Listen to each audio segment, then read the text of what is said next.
Hi, everybody. My name is Brenda Watson. And I'm a very grateful member of Al-Anon. And like my husband said, before my ego takes over, I want to thank the committee. I want to thank these gals. I want to thank this state. It's such a fun state. When I told a friend of mine, she says, "What are you doing this week?" I said, "I'm going to Dayton, Ohio." She goes, "Dayton, Ohio?" She goes, what is in Dayton, Ohio? I said, "Oh, a lot of fun, I'm sure." And I was really looking forward to coming and see you. And you all have been so welcoming. And Paula, thank you. Where are you, Paula? There you are. Thank you for picking us up from the airport, and thank you for that wonderful room that we have. Just love it. You're a tremendous hostess. Thank you for that wonderful dinner last night. I mean, you guys really do know how to treat guests, and thank you, because I know that we need to feel welcome. I'm certainly not a circuit speaker, so you might not get your money's worth tonight, and but I am a very grateful member of Al-Anon, and absolutely this program has transformed my life completely. And I stand here before you, a woman in recovery, with dignity, with my head, up, looking into your eyes because of this program. I wouldn't be doing it any other way. But let me tell you a little bit about what it used to be like and what happened and what it's like today, because that's what I was taught. I was born into a normal alcoholic home, and there were a lot of strange things, and the theme here that I have heard through the day is family recovery. I love hearing Ben. That was so precious. He was just so precious, telling us his story and having trouble telling us his story. And it's family recovery, how alcoholism affects those who are not drinking. It used to be said, and I think they still say it, that one alcoholic touches the lives of at least 35 people. And it was true then, and it is true today.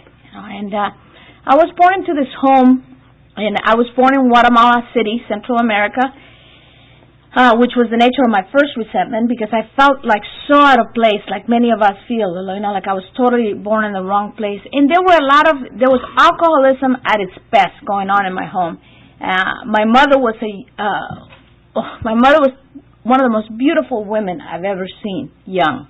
And she was 17, and she met him, my father. And my father was 15 years older than her, and he was a real savvy alcoholic and very handsome. And he came into this little town, and my mom just fell in love and just, was crazy about this man.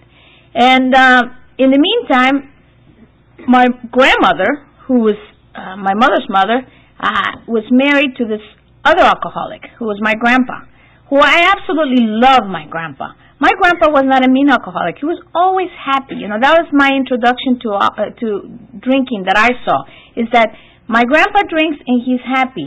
My grandma doesn't, and she's so unhappy. She was very much like Bonnie's mom. She was the meanest woman in the world. She was just mean, unhappy, bitter, etc., etc.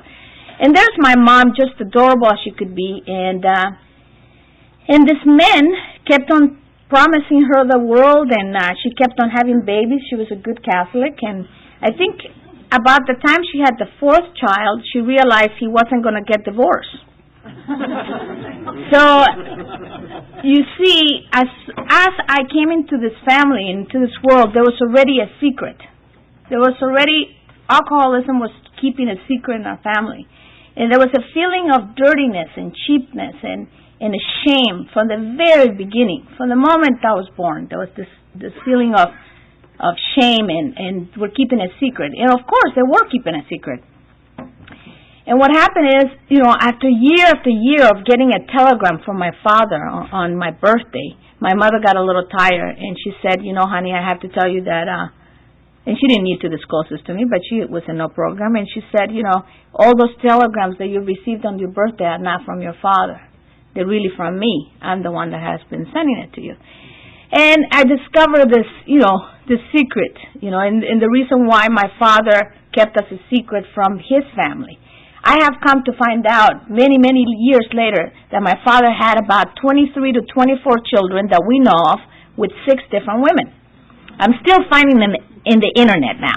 With the through the wonderful world of the internet, I get this little emails. By the way, is there any way that so and so could be your father? And I go, here we go again, one more. And my father was a very sick man, an alcoholic. But at that time, when I was a kid, I just adore my parents. I thought they were my heroes, like to say. I kept them in a very high place.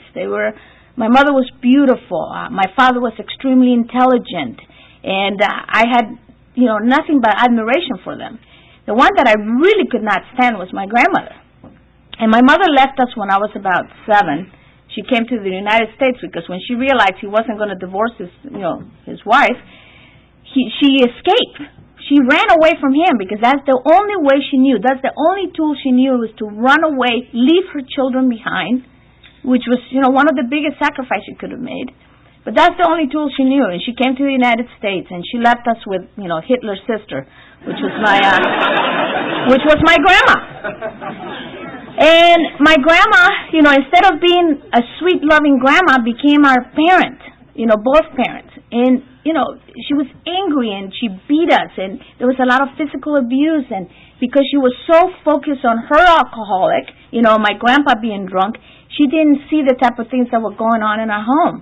And there were things that happened to children that shouldn't happen to children, because we're blinded by the disease of alcoholism, because we're so focused on someone else that we can't see what they're doing to the children.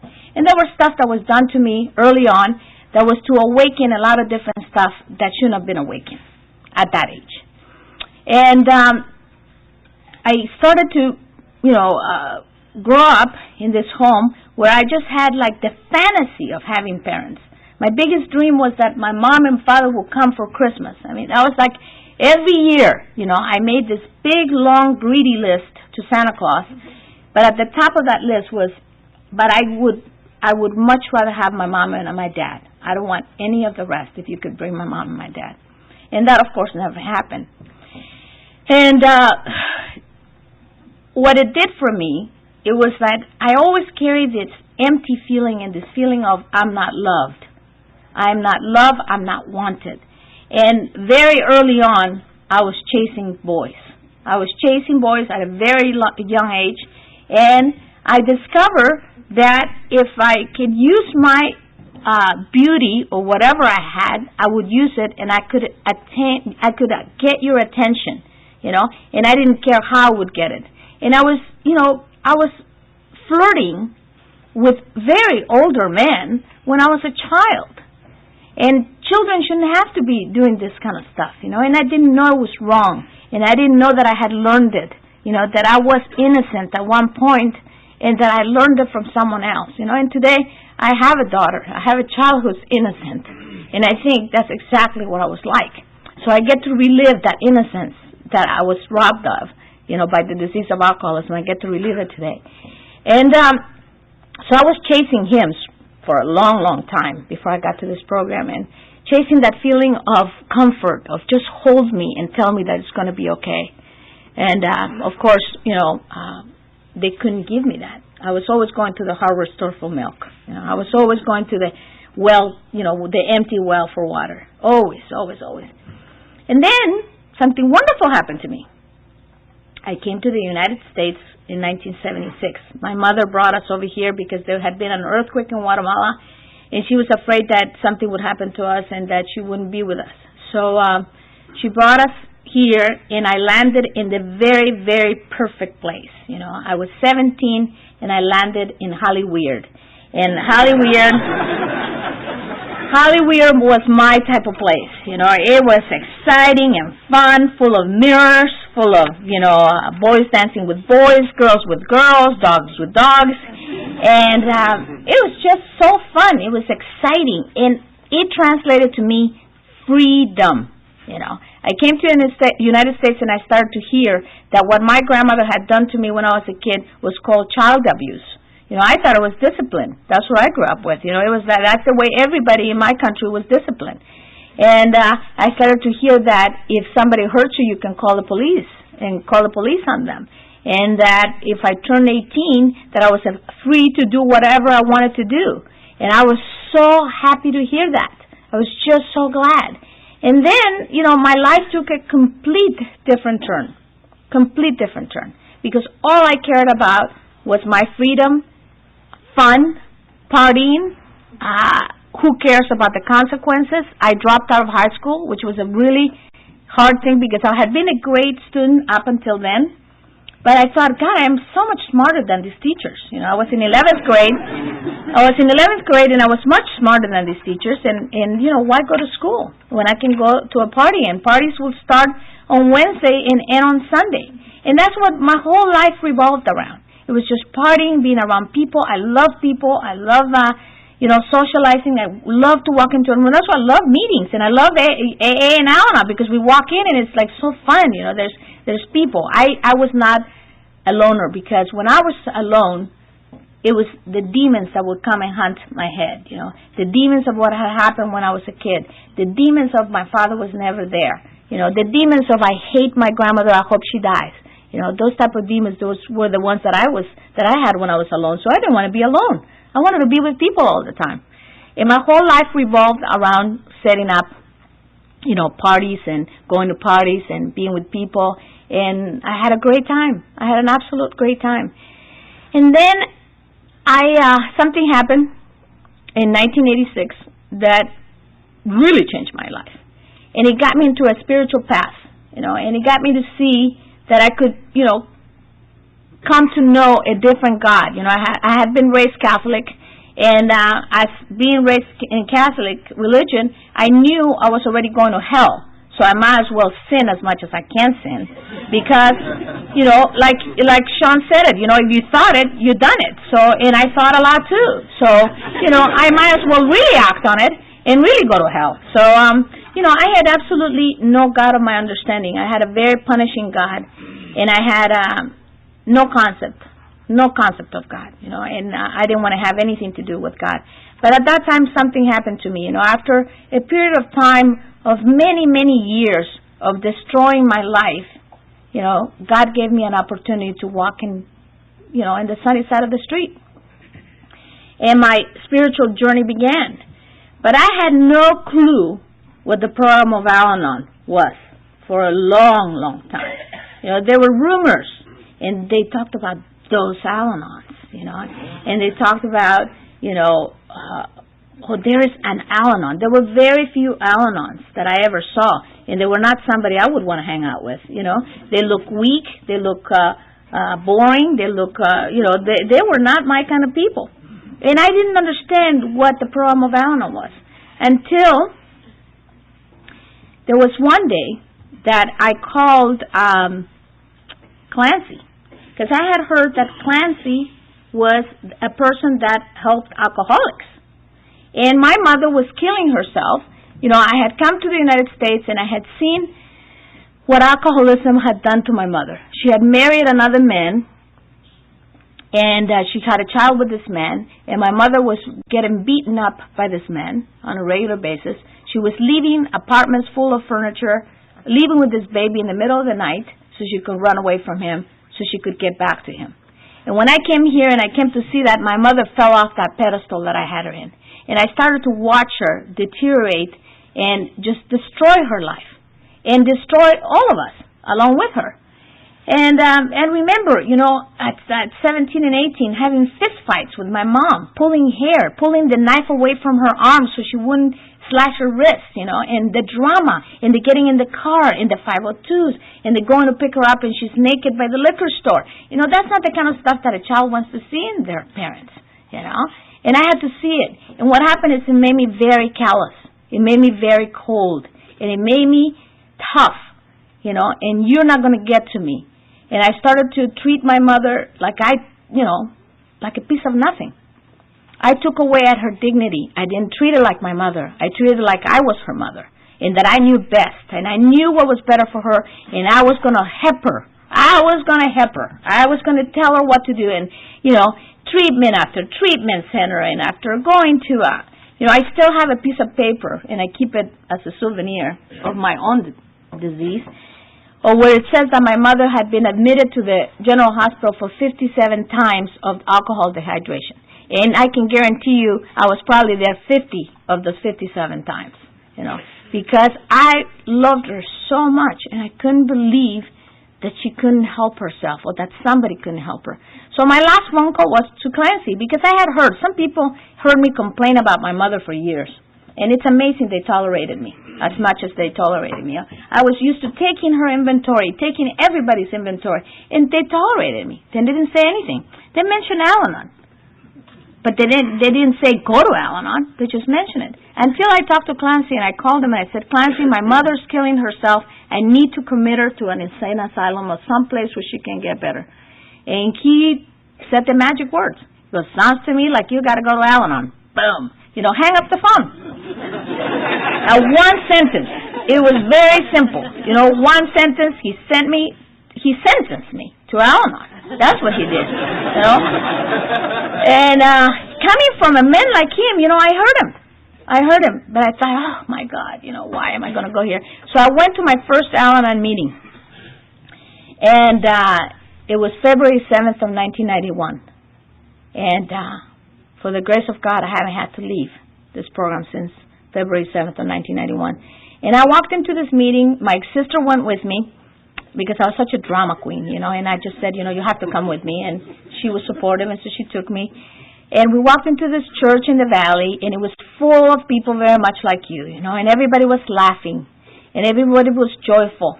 And I couldn't understand why they were laughing, I was hurting so bad, and I was crying, and my mother is killing herself, for God's sakes. How can you laugh? How can you laugh at the disease of alcoholism? I didn't understand that. I really did not understand how you could laugh at the disease of alcoholism. So at the end of the meeting, they had 10 minutes for newcomers' questions. Now, what I heard is 10 minutes for a newcomer question. So you know what I did? Raised my hand right away because I wasn't shy. And I got up and I took those 10 minutes to tell them exactly what I thought about Al-Anon. And how dare they laugh and how dare they do this kind of stuff. And, people are hurting and people are dying of alcoholism. And, and the room was very quiet. Very quiet. And at the end of my share, my 10-minute share, they came up to me and they said, welcome to Al-Anon. We're glad you're here. And they gave me phone numbers and they said, keep coming back, keep coming back. And they weren't judgmental. If they did, they didn't show it. They were just kind. And I thought, I don't want to have anything to do with these women. They were well dressed. They looked like they had it all together. They did not look like they were suffering from the disease of alcoholism like I was. So anyway, like next day, I'm going to another meeting and I run into this other Al-Anon woman who has left Al-Anon since. And it's interesting, like my husband talked about the angels, the angels that get us to the right place. She took me to this place and she's never been back since. I see her, but she's not in the program of Al-Anon. And she took me to what's my home group today, which is the Thursday night Stepped Up Al-Anon meeting in Westchester. And of course, you're all welcome to come whenever you come to Los Angeles. And I walked into this room, and it was, it was actually not on a Thursday night. It was on a Monday night that I went into, but it was the same group of people. And the thing that impressed me the most was that they didn't talk about God, or at least I didn't hear it that night. I'm sure they talked about God. But it was a small room, mostly women, a few men, and they didn't talk about God. And I thought, oh, good. I'm glad they're not talking about him because he is so on my blacklist. He is not doing good with me. So they didn't talk about God, and I cried through the whole meeting. And I'm not a crier at that time. At that time, I'm a tough woman. I'm a callous woman. Like Bonnie said, I can be the meanest woman in the world, and I can just tear you apart in seconds. But at that moment, everything broke down, and I heard a few things. One of the things that I heard is, Al-Anon is spoken here. I was coming from another 12-step program, but it was extremely important to me that I remain brand new in the program of Al-Anon, and that I didn't mix it up with any other knowledge. As a matter of fact, I said the set-aside prayer, which, some of you may know. I just asked God to please set aside everything that I thought I knew about the 12 steps and about the program of Al-Anon, and to help me to start new, and to just help me to hear something that would help me. And I started to come into the program of Al-Anon and come into meetings, and I rapidly got a sponsor. Someone that I didn't know who she was. You know, if I hadn't known who she was, I would have never gotten her. Because, like my husband said, it was like a pact with the devil. And she was a very strong member of the program of Al-Anon. And she did not put up with a lot. And she asked me immediately. She said, you know, when I asked her to be my sponsor, she said, wait, you got to go to meetings. You got to get commitments at those meetings. And call me every day for the next 30 days at 7:30. You know, oh God, I hated that call time because I could never make it at 7:30. No, I don't wake up that early. And but I made it, and I made it through the 30 days. And she said, buy all the literature. It was like June or July. No, I mean that was February. But for some reason they were having some type of literature month or something. So she said, buy all the Al-Anon literature you can and start reading it. No. She said, buy all the literature, and I failed to understand that what she wanted me to do was to read it. I never read it. I just bought it. And, but she did say one thing that started me in doing it was very simple program for me in the beginning. Very simple program. I thought you were going to teach me how to understand alcoholism, because that's what I came for. I came so you could teach me how to handle my mom and how to handle her drinking, you know. And, I mean, there were a lot of other, drunks in my family. Nobody's in the program. But the one that I was most concerned was with my mom. And I knew that you were going to help me with, helping my mother. And it took me a very, very long time in the program of Al-Anon to know that the program was here for me and not for anybody else, For me, and the type of relationships I have with you, how I react to you, whether you're alcoholic or not. Because sobriety bothers me a lot also. I found out, after being here for a while, that sobriety really annoyed me. And, she asked me to read the July 1st page in the ODAT, and the one day at a time. And that was pretty simple stuff for me to do, because I couldn't do any big things. And I read that over and over and over and over and over and over again, And I started to learn that, somebody else's happiness was not dependent on me, that I was to take care of me first and then to leave them to God, because I was not in charge. It was such a hard thing to give away because I so thought I knew best, and that I knew, there are characteristics of an Al-Anon of my type, which is, one is I know it all. I know what's best. I'm in control. I'm going to manage, manipulate. I'm going to mother, and I'm going to be a martyr while I'm going along with it too, I love that, I do a lot of stuff for others, but I'm going to make sure that I get an award at the end of the day, And I'm the type that makes a tally, that invisible tally of all the great things I've done for you and what you owe me and how you should treat me. And when you walk in through that door, you better run to me and give me a kiss and tell me what a wonderful wife, what a wonderful mother I am, what a great human being. And if you don't do that, my expectations are down and you're down and you're out because you don't know how to appreciate me. So I know how to do a lot of that stuff, and those characteristics have gotten me into a lot of trouble. But anyway, after I had been in the program for a while, she asked me to start working the steps. And it was like I had never read the big book of Alcoholics Anonymous in the way that I read it, that I started to read it, and I started to apply it to my own life. One of the exercises that I got was to read it in the I form in the beginning. It was like everything I did, that, and to switch from drinking to controlling and thinking and manipulating and, mothering and martyring and do all of that stuff. And it was great exercises. And I remember when I took my, first 3 steps, and my sponsor asked me the same thing that, my husband talked about. She said, after you take this step, remarkable things will follow. And look out for them, because they will appear to you.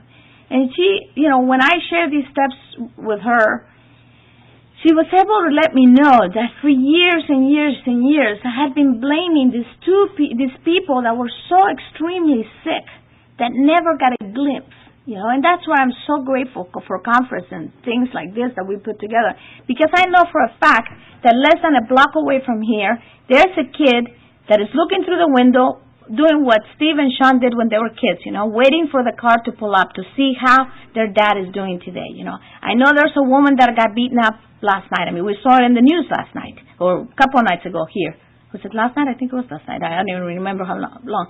This woman that came back from the army and got beaten up by her boyfriend, We don't know, but most likely it has to do with alcoholism and drugs, And I know that, within a block radius, there are children who are being mistreated, abandoned, who were left alone because their parents went out drinking and they stayed at a bar and, who knows what happened to them. And we get the opportunity, the privilege. I get the opportunity and the privilege to come and share with you a little bit about my past. Because my past is my greatest gift that I have to give someone else that I could help maybe a little bit of their pain, And I'm so grateful. I really am. I'm so overwhelmed with gratitude that I get to do this kind of a deal. But anyway, after I had been here and done the steps, remarkable things follow. And I started to see, my God, it was awful. Because it was like, to me, Al-Anon is one of the slowest programs in the world. It is so painfully slow. Because I would take one step forward and about 8 back. And my husband knew that I was going to Al-Anon. And many a times, and my sister knew that I was going to Al-Anon. And many a times they would say, well, what does Al-Anon say about that? And do you think you're working a good Al-Anon program with that? And is that the way to make amends? And, all this stuff. And it seemed like the moment I arrived in Al-Anon, my character defects just flourished. I mean, what happened is I became aware of them. That's what happened. Because before that, I was way too active, way too busy. We're very busy women. And I was very busy, taking care of everything and everybody else. And when I came to a halt and I was in Al-Anon, I started to realize that I wasn't that great of a human being, and that I had taken away at my husband's dignity, that I had taken away at my husband's masculinity, that I had taken away at my mother's, dignity, and that I had disrespected my grandmother, and all this stuff it was painful. But the greatest thing is that in the program of Al-Anon, we get to share with one another. And we get to say, I understand. I've been there. I've done that. I had done so much damage to my body that I didn't think I could get pregnant. And that's why it took us so long to get pregnant. And I gave birth to this beautiful boy, and we already had Taylor, who was my stepson, who has taught me tremendous things, And when my son came along, I didn't know how to be a good mother. Even though I had Taylor, I didn't have him on a full-time basis, so I didn't know how to be a mother. And then I got pregnant with my daughter, and my relationship with my husband, I always thought we were great until I got to Al-Anon. And then I started to think, oh my God, I have been mothering him to death. I've been doing this kind of stuff, and I started to really hear a lot about me by listening to you. And I started to change. But like I said, I would take one step forward and about 8 back, and I screwed up a lot. I messed up constantly. And that's why my sponsor insisted that I would go to meetings, that I would take commitments, that I would sponsor other people, that I would take the steps, that I would pray on my knees. There's this 6 things my sponsor has me to do, and she asked me to do them then, and she asks me to do them today, and I still do them. And my sponsor has a sponsor, and her sponsor has a sponsor. And I come from a long line of sponsorship and very strong sponsorship. And they don't let me, go very easy, as you are going to hear. In 1996, my husband talked a little bit about it. I got the job. I was 5 years in Al-Anon, and I started to write for a newspaper, a Spanish newspaper, and I started to become someone. And there was an internal war that had happened in my country for 36 years, and we had just signed the peace accords, and I became involved with all of that. And it made me feel very important. And it made me feel like, well, a lot of people's callings is in the program, but maybe my calling is someplace else. Maybe I am to be of service to my country, to another place. So I started to travel to Guatemala, and I started to do, Something very positive. Very positive. But in the meantime, what it was doing, it was giving me another life. And it was too hard to juggle life. And then I found myself, weighing 95 pounds because I was juggling all these plates. A friend of mine showed me one day. He said, here, hold this plate and hold this plate. And I was holding all these plates. And pretty soon they all came crashing down. And she goes, that's what you're trying to do. I was living a double life. And I was starting to keep secrets. And I wasn't telling you what I was doing. And I would come into the meetings, and I would look into your eyes. And my sponsor, I hated my sponsor during this time because she could see right through me. And I would walk in and kind of sneak through the back, and go through the sides. And she would tell me, she goes, how you doing? I go, fine, good. And I would look down, really good. Anything happening? No, nothing. I'm leaving again in a week, and it was like that kind of stuff. I was traveling a lot, and I was coming, and I was really just visiting. That's what I was doing. I wasn't really working the program whatsoever. And the grace of God saved me, and my sponsor was praying for me. And I remember getting these phone calls when I was in the deepest, darkest moments, when I knew that I was not wholesome, that the call of the wild had come from me, and they had come disguised in this fabulous job, in this fabulous material world, that I was in full flight from reality. And it can happen, cold stone sober. It happens. I had taken off to a different fantasy world. And she called me a couple of times, and she would say, I'm praying for you. And I would just go, oh, God. I said, why are you praying for me? I'm fine. I'm doing fine. Don't worry about me. And she would say, okay, honey, I'll see you at the meeting. And, a few months later, I would get another phone call. And she says, I'm praying for you. And I hated her. I just couldn't stand it because I knew she could see right through me. And little by little bit, I remember we went to a women's conference. I can't remember. I think it was Arizona. I think it was Bridging the Gap or something like that. And she does this candlelight meeting that's very intimate and that opens up, helps people to open up. Oh, God, I couldn't stand that. And she said, whoever's supposed to come will come, and they do it very anonymously. You walk in, they sit down and whatever, and of course you don't recognize my voice. How anonymous is that? And I walked in, and I basically took an inventory. I did an inventory, and I think it was the most fearless. I truly searched within me and became honest with myself and with another human being. And I love what Sean said, because it is important that I do it with my sponsor, because she's kept track of me. She knows me. She knows where I've been. And it's important that she keeps on knowing where I'm going to. And she heard that inventory, and she goes, whoa! And she said, I'm glad that you're coming clean. And I'm glad that, that you want to do the right thing. And of course, Stephen and I were falling apart. We're just falling apart, It's very painful when you have worked so hard at, having this wonderful, sweet life, great kids, great stepson, and then your whole life comes, crumbling down, just a mess. And I had done it all on my own, all by myself. And the repairing time came, After taking that inventory, she asked me to do my 6 and 7 and to make a list and to start making amends and to go through the whole 12 steps again. And to be honest, that was one of the hardest things for me to do, is to be honest. To be honest with me and to be honest with her and to be honest with the rest of the world. And as soon as I did that, I was able to walk into my home group and lift my head up high. And I feel like I was dirty again, because for a long time I felt like I was just dirty because all those secrets were just keeping me dirty. I used to have to take showers and I could not get clean. And I wonder why. And it was because the dirt was inside of me and I couldn't get it out, And I'm so forever grateful that I came back into these rooms and that you restored our life, because my husband said it's a very sweet life. And the reason why I'm crying is because he messed me up. I had this whole talk plan. You know how we have that talk plan? And when he talked, he messed me up, because he talked, you made it comfortable enough for him to talk about things that he doesn't regularly talk about. And he made me cry. He, touched my heart. Because this happened since 1999, because in 1998 he asked me for a separation. And since 1999, I've been working really hard, very hard in the program, so we could repair the damage that I had done in sobriety, And we're fortunate enough to look back.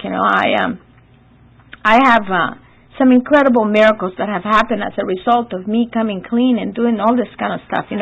My dad, who I hadn't seen in 15 years, I was able to make amends to my dad and was able to go sit down with him and tell him that I understood where he came from and that I didn't blame him for anything. And this was a man that was never a part of my life, that kept me a secret. As a matter of fact, last year I wanted him to meet my children, and he could only give us 15 minutes, And they were precious 15 minutes. I wasn't judging him. I didn't feel like, God darn it, my sisters were pretty pissed off because they said, once again, he can give us his 15 minutes, But I thought, 15 minutes is better than nothing. He may die, and if he dies today, I'm so at ease with our relationship because I was able to make amends to him. And it was interesting when my sponsor asked me to make direct amends, because in the other 12-step program that I had been, my sponsor told me, you don't need to make amends to that person. They did as much damage as you did to them. You don't need to. And I was like, happy-go-lucky. I don't have to make direct amends. Well, my Al-Anon sponsor had a different story, and she wanted me to make direct amends to several people. One of them was my father, and the other one was my perpetrator, which is interesting that, someone, because I was a child, but I had hated this man, and this man was my uncle, and I had hated him, and it was unbelievable. I did a lot of work in this area, and I was able to forgive him. And the amazing miracle that has happened is the last couple of years I've taken my children back to my homeland, and they've gotten to spend time with him and his children, and I'm able to take his in very poor financial conditions, and all my children's clothes and, all this clothes that I saved through the whole year. I saved clothes for him, for his children. And that doesn't happen anywhere except in the rooms of the program of Al-Anon and the program of Alcoholics Anonymous. That's where we get to repair that kind of damage. Where I don't hate this man. I don't take that poison of hating this man because what he had done to me, And I'm able to see him right straight into the eyes and feel. And my sweet grandma, Hitler's sister, remember her?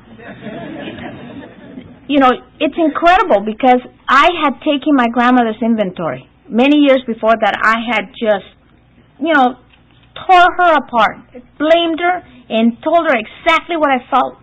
I think I was 21 or 22 when I did that. Destroyed her. And I was able to make daily amends to my grandmother. My grandmother's still alive, and she's still the meanest woman in the world. But the greatest magic is that she's the sweetest. She was robbed of the opportunity to be a grandma to me. And I didn't realize that. And that through the gift of the program, I'm giving her the gift to be a grandma to my children. So she gets to be the sweet grandma she wanted to be to us. She gets to be that to my children. And she treats them so well. And the other day I gave a little whack to my son, on his butt. And my grandma goes, "What are you doing? Don't hurt him." And I thought, oh my gosh, she's got Alzheimer's. She doesn't remember. She doesn't remember the beating she used to give me. I mean, she was appalled that I had given him a little whack, and I looked at her like, okay. And she's forgotten. She treats my children like they are, angels. So what a great opportunity that the program has given me to give her that gift, And, it's amazing. My mother, what a trip. She's sober. My mother's sober. She's sober 7 years this January. No help of mine whatsoever, which really hurt my feelings because I had tried so hard. I had, just gone the extra mile.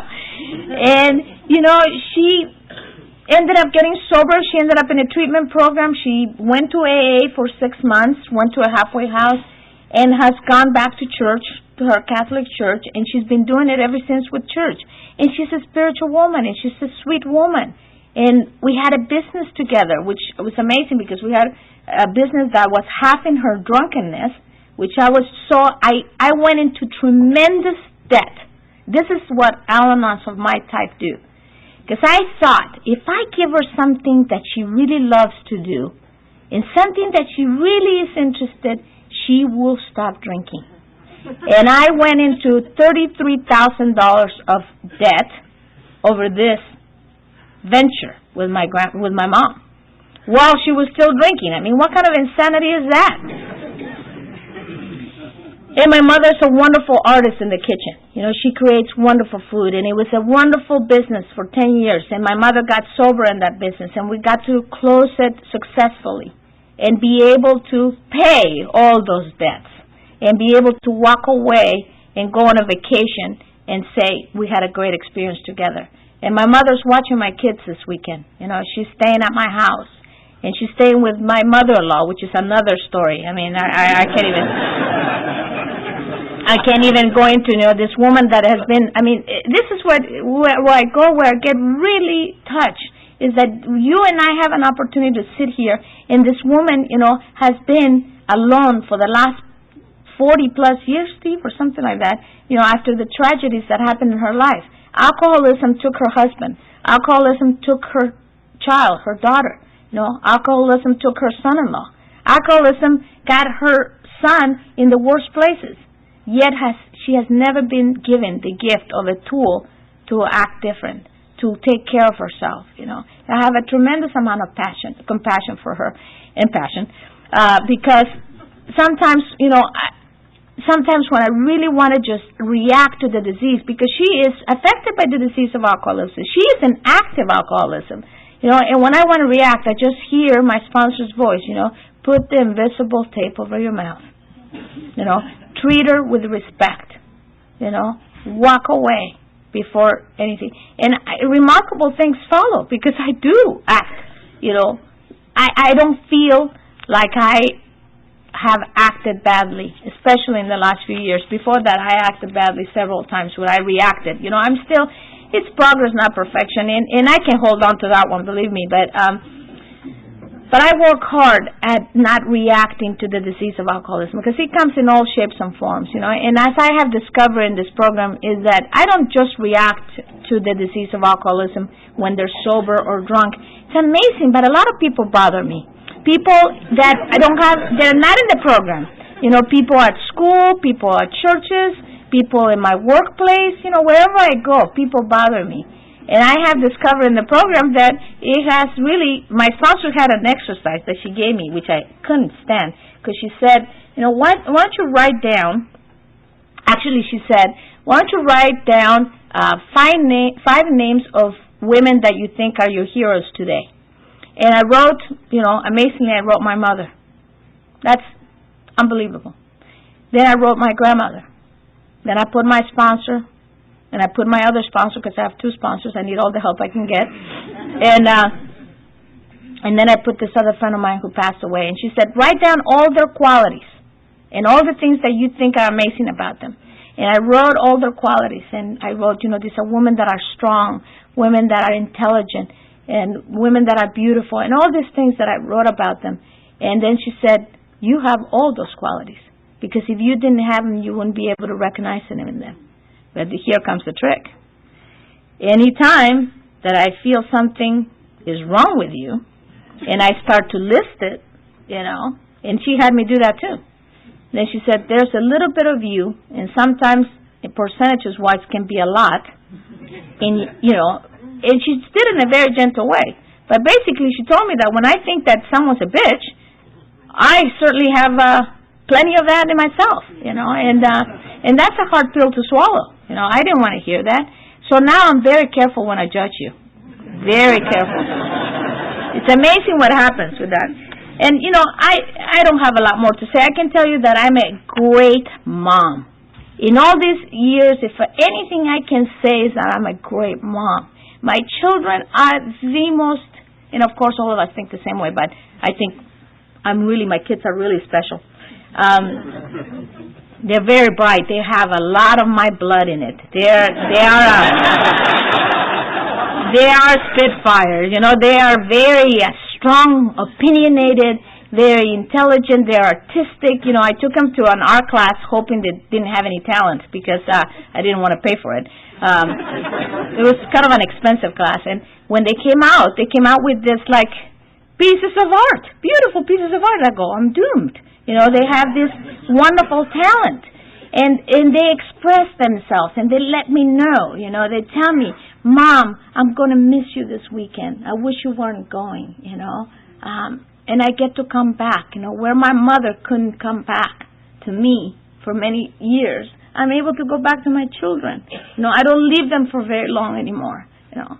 And my husband and I are still working. You know, I love that he said, I'm an okay husband. I was like, okay, he's telling the truth. Check. I really love that he said that. And I'm an okay wife. Because I'm not, you know, I'm a great mom, but I'm an okay wife, you know. I'm a great member of Al-Anon, but I'm an okay wife. And as long as I keep being a great member of Al-Anon, I stand a chance at being a great wife someday, which I so want to give him that gift because he's such a great man and he deserves a great wife, you know. And I understand the women of Al-Anon that think, because this is the way I think, you know, when he goes to the AA meetings, you know, and he's such a handsome man. I think he's the most handsome man in the world. And he goes to the AA meetings, and all those women are all over him. And, you know, they're just, you know, slut puppy hoes. And,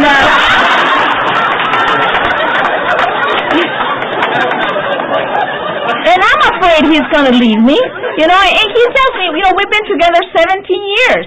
And I'm still afraid he's going to leave me. You know, and I think, you know, I think he tells me that the evidence is totally opposite. He goes, we've been together 17 years. I've never left you. She says, you know, why do we still think that way? And it's because I'm still in the process of building my self-esteem. You know, because if I do esteemable acts, I'm going to get some self-esteem. You know, because you tell me, you know, because you invite me to speak, because we spend such a great time over at that conference that you think I have something positive to say. You know, that builds my self-esteem. You know, not the idea that I'm some legend in my own mind, like you said, Sean. You know, it's not that. What builds my self-esteem is to do esteemable acts. You know, it's when I know that I can act better, that I can do the right thing, that I choose that path. Because there's a dark part of me. And I have to tell you that from time to time it pops. You know, when there's an opportunity to steal, I think about it. You know, when there's an opportunity to lie, I think about it. You know, when there's an opportunity to cheat, I'll think about it because that is something that I have in me. And I just have to acknowledge it and walk away and try to walk the right path because the right path gives me a longer term of pleasure instead of instant gratification like in the past, you know.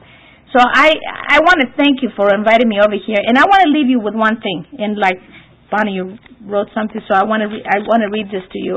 Last weekend was a big Al-Anon family reunion for me and my sponsor and her sponsor. We celebrated. It was my 13th Al-Anon birthday. Of course, the party was not about me, but I like to make it up about me. Since I was so involved in it, but it was about my sponsor's 35th Al-Anon birthday and her sponsor's 41st Al-Anon birthday, and we celebrated 75 years of Al-Anon, and we had a big family reunion last weekend, and 150 people from all over the country came, you know, and it was so fun. Of course, Texans cannot do a one-day party, you know, they have to do a 4-day event. You know, it was like a whole week of events. I mean, people in LA do not understand that kind of stuff, you know. They were like, oh my God, just, you know, they're so over the top.